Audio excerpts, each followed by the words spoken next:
আসসালামু আলাইকুম। দেখতে পাচ্ছেন একটা রুম। তো ড্রয়িং চেঞ্জ হলে কি সমস্যায় পড়তে হয়?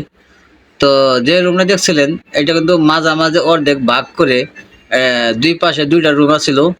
তো ২ রুমের জন্য ওখানে ওই কিচেন রুম দেওয়া হয়েছিল। তো সেই ২ টা রুমেরে কিচেন রুমেরে উনি ওখানে রুম বানাইছে। তো আমাদের তো সাইডে কিন্তু পাইপ নাই দেখুন।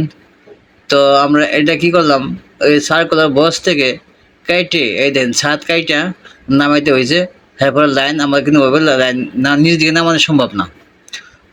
যত এটা ওই রুমের সাথে কানেকশন ছিল, কিচেন রুম ছিল। এই দেখুন, এই যে ৩টা পয়েন্ট দেখা যায় এখানে। এই ৩টা পয়েন্টে কিন্তু ছোট ছোট মানে ইয়া ছিল, কিচেন রুম হওয়ার কথা ছিল। তো এই ২টা কিচেন রুম মিলাইয়া উনি একটা রুম বানাইছে আরকি, ছোট 1 ফ্ল্যাট করে। তো ড্রয়িং চেঞ্জ করলে কি সমস্যায় পড়তে হয়? তেন তখন তখন কিন্তু আমাদের মাঝখানে ওয়াল আনার কথা ছিল। কিন্তু ওয়ালটা হয় নাই। ওয়ালটা হলে লাইনটা ওয়ালটা নেমে যেত গা। তো বাধ্যতামূলক আমাদের কাটতে হয়েছে ছাদ। তো ড্রয়িং চেঞ্জ করলে যে ছাদ ছাদও কাটা পড়ছে। তো দেখুন ওই যে বিমটাও কাটা পড়ছে।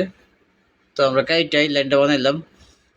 তো দেখতে পারলেন, এই দেখুন ড্রয়িং চেঞ্জ হলে ছাদ আমরা কাটছি মেশিন দিয়ে। আর না কাটলে তো আমাদের কোনো উপায় নেই, কাটতেই হবে। তো কাটলাম এভাবে, কাইটা কাজটা করলাম। তো আজকে এই পর্যন্তই। নেক্সট টাইমে ভিডিও নিয়ে আসবো। সবাই পাশে থাকবেন, ভাই বন্ধুরা কেমন আছেন জানাবেন। আর এই ভিডিওটা পুরোটা ভিডিও দেখলে কিছু না একটা অভিজ্ঞতা হবে। আজকে এই পর্যন্ত, আসসালামু আলাইকুম।